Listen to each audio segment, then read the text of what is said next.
दादा।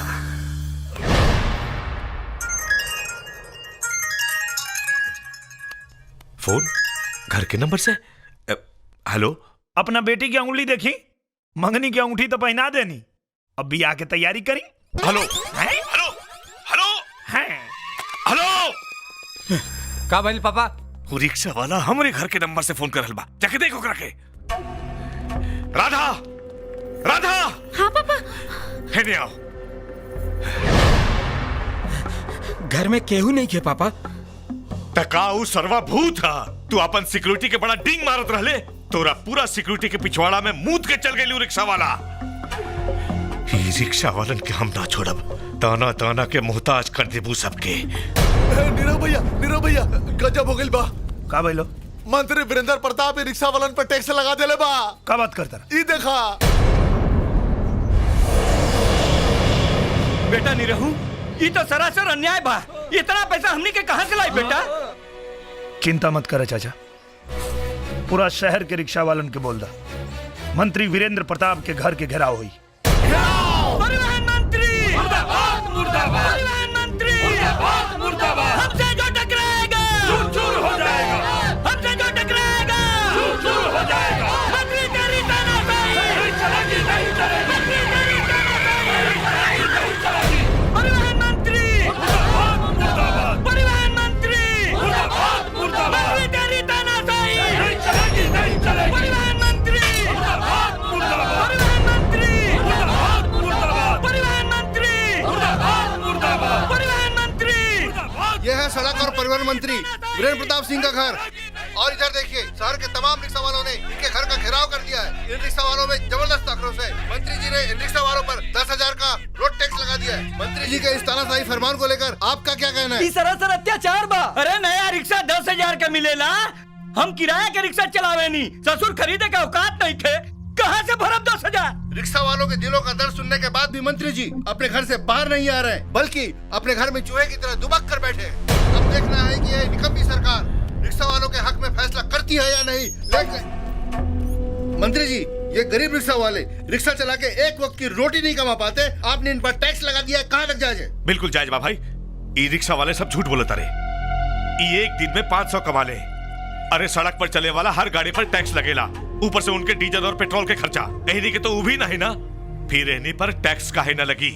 अब तू ही बोला। सुना है आप रिक्शा यूनियन के अध्यक्ष हैं।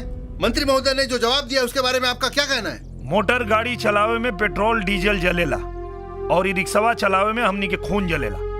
कहा मंत्री जी से, एक दिन अपना एयर कंडीशन रूम से बाहर निकल के धूप में रिक्शा चला के 500 रुपया कमा के दिखावे, हमनी के मान लेवे के।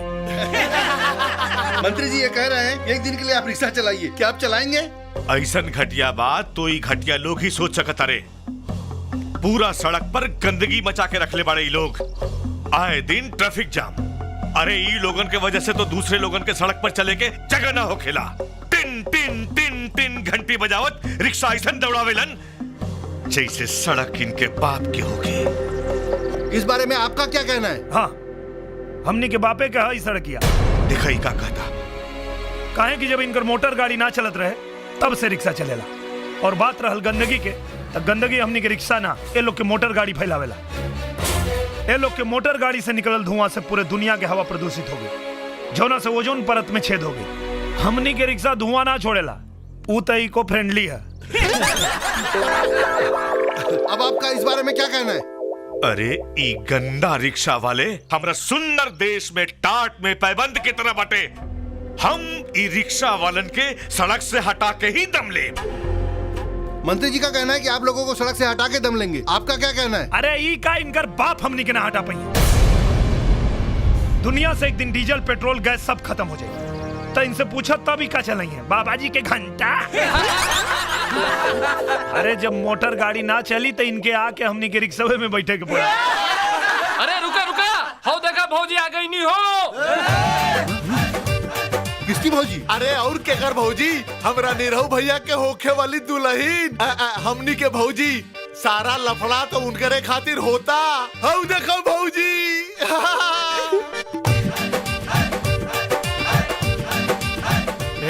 बंद करा। ए, बंद कर हटाओ साले के। तू लोग तमाशा का देखता रहे रे। राधा के हटाओ उनको भैया। ध्यान से देखिए, ये वही लड़की है जिसकी वजह से मंत्री और रिक्शा वालों के बीच जंग छिड़ी हुई है। ए भैया एगो बात सुना। आप बताइए। भैया हमने रिक्शा वाला को फैसला कैले हैं कि मंत्री जी खाली एगो शर्त मान ले तो हमने टैक्स देने खातिर तैयार हैं। कौन सी शर्त? छोटा सा शर्त हो, अपन बेटी के बियाह हमरा निरहुआ भैया शंकर देवे, हमने टैक्स देने खातिर तैयार हैं। का भाई लोग?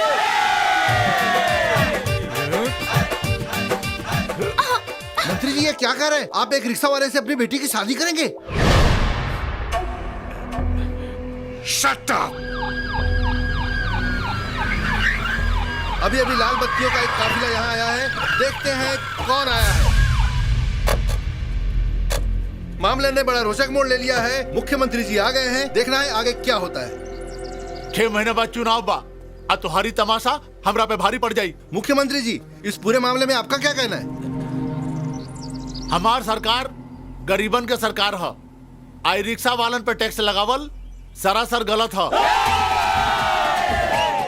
हम इस घोषणा के अभी इसी वक्त वापस लेता नहीं। निरहु भैया! निरहु भैया! निरहु भैया! हम ना कटवाई। तू ना कटवाई बा तो हमनी के मिलन कैसे हुई? चल चुपचाप कटवा लो। चल चुप से बैठ। अब ते मुंह का देखा ताड़ा, चुपचाप काट दा। त का काटी? बाल मूछ की दाढ़ी? अरे ना हो, इनकर एगो प्रॉब्लम बा। का? इनका की छूते ही इनकर खड़ा हो जाला। ऐसे हम बहुत परेशान बानी। हम छुआ तानी, जैसे ही खड़ा हुई तू काट दी है। देखा हम हजाम है, वो सब काटल हमार काम नहीं खे। तू हमरा के सिखावत ताड़ा? तू हो काटल तोहरे काम बा। चल काटा। नहीं हम ना काटब। हम तो सुन ले रहनी कि तू खानदानी हजाम बाड़ा, तू तो बड़का झंडू बाम बाड़ा। का कहलू? हम झंडू बाम बानी? तो देखा हम कैसे काटतानी। बस एक बार खड़ा कर, खड़ा कर। तू उस तरह रेडी कर। ए लौका, तू उधर का खोजे ताड़े? इधर देख।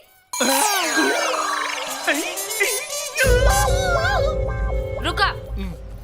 अगर तू टिक्की ना कटवाई बा तो हमार तोहार मिलन ना होई। ना होई तो मत होखे, लेकिन हम अपन टिक्की ना कटवाई। हम तोहरा से प्यार करीला और अपना टिक्की से भी प्यार करीला। ई हमार टिक्की आन बा, शान बा, पहचान बा, और ई हमार पहचान हम केहू खातिर कुर्बान ना करब। वाह बेटा वाह वाह, तोहरा ऐसा खुददार लइका हम आज तक ना देखनी। तोहरा के दामाद के रूप में अपना के हमार छाती गर्व से चौड़ा हो जाई। हम अपना बेटी के शादी तोहरा साथे करे खातिर तैयार बानी। मंगलम भगवान विष्णु, मंगलम गरुड़ध्वज, मंगलम पुंडरीकाक्ष, मंगलाय तनो हरि। वर के हाथ में कन्ने हाथ रखिए। गजाननं भूतगणाधिसेवितं, कपित्थजम्बूफलचारुभक्षणं, उमासुतं शोकविनाशकारकं, नमामि विघ्नेश्वर पादपङ्कजं। वक्रतुण्ड महाकाय सूर्यकोटिसमप्रभ, निर्विघ्नं कुरु मे देव। सर्वकार्येषु सर्वदा सर्वमङ्गलमाङ्गल्ये शिवे सर्वार्थसाधिके शरण्ये त्र्यम्बके गौरी नारायणी नमोस्तुते। अथ पाणी ग्रहण संस्कार संपूर्णम्। ए टिकदारी भैया, जाके झंडा गाँव ना हो। ए टिकेदारी भाई, तोहर टिकिया देख के तो तोहरा से ब्याह कैलस। जा टिकिया के कमाल देखा द। भैया तनी हने आवा आवा आवा था। आवा। भैया ई सुहाग रात कैसे मनावल जाला? है बेवकूफ, घबरात काहे बाड़े? अरे रिक्शा चलावल सुहाग रात मनावल दोनों एके जैसन होला। अच्छा हाँ। अरे पहले रिक्शा तैयार कर, ओकरा बाद दौड़ा के चढ़ जाओ। ओकरा बाद पैडिल मारत रह, मारत रह, मारत रह, मारत रह, मारत रह, मारत रह, मारत रह, तब तक मारत रह जब तक मंजिल ना आ जाए। भैया ई रिक्शा हमसे ना चली भैया। भैया एक दिन अपन सवारी हमरे रिक्शा में चढ़ावले रहला। आज हमारी सवारी अपना रिक्शा में चढ़ा ला भैया। बेवकूफ कहीं का बैल, छो ना तो सवारी भाग जाए।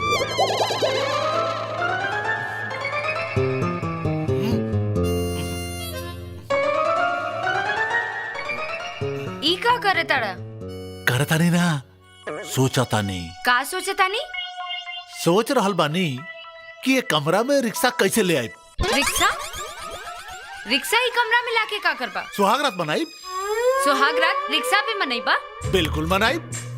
तोहरा के रिक्शा में बैठाई और दे दनादन पैडल मारब पैडल मारब पैडल मारब। आजो के दिन पैदल मारब और कुछ ना करबा। और का करब? अब इहो बतावे की पड़ी।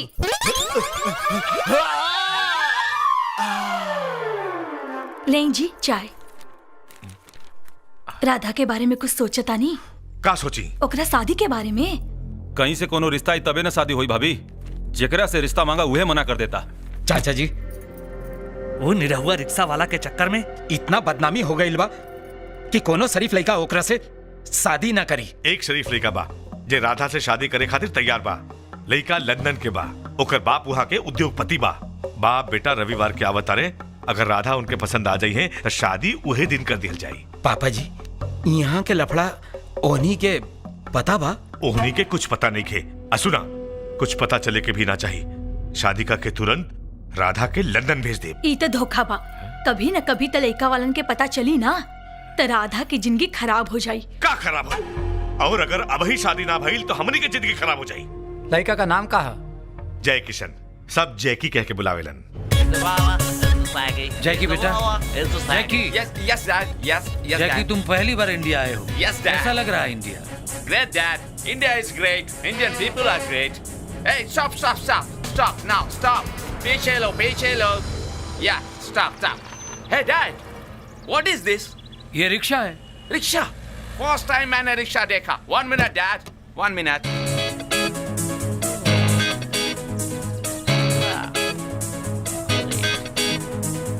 Oh no! Oh no! No! Are you the driver? हाँ, कहाँ जाएगा बा? 1 minute. Dad, you just go. I'll come by this rickshaw. Are you crazy? Come here. Dad, मैं कभी रिक्शा में बैठा नहीं. Please, you go. अरे तुम कभी नहीं सुधरोगे। चलो driver. Please, go. Thanks, Dad. Yes. Wow. Lovely. How do you drive this? का? कैसे चलाते हैं? बहुत आराम से चलाते हैं। Yeah. पैडल मारते हैं, You okay? चलते हैं।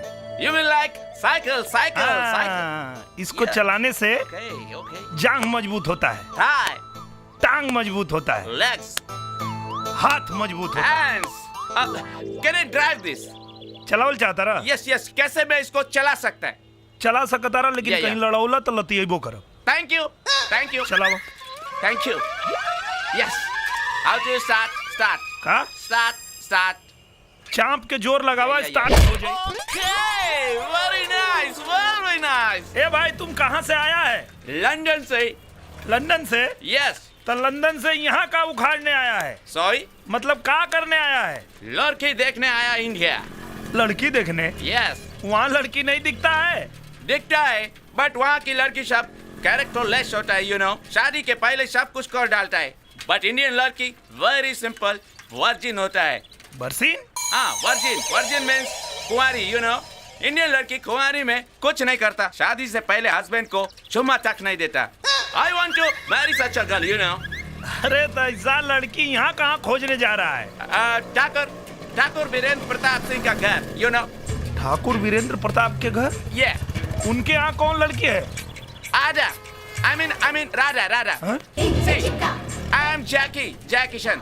Call Kanda. And she is Radha. I am Kanda coming for Radha. अरे बढ़िया से लगावा लोग। ठीक है। जी भैया। हमार बात ध्यान से सुना जी। बिना इनविटेशन के केहू भीतर ना आवे पावे। आ केहू रिक्शा वाला घुसे के कोशिश करे तो ओकरा देखते ही जम के कुटाई कर दिया लो। ठीक बा भैया, ठीक बा। देखा जैकी बेटा, Jackie, Yes, Dad. Yes, Jackie Dad. तुम पहली बार इंडिया आए हो। Yes, Dad. कैसा लग रहा है India? Great, Dad. India is great. Indian people are great. Hey, stop. Stop now, stop. Piche lo. Yeah, stop. Hey, Dad. What is this? ये rickshaw है। Rickshaw. First time मैंने rickshaw देखा. 1 minute, Dad. 1 minute.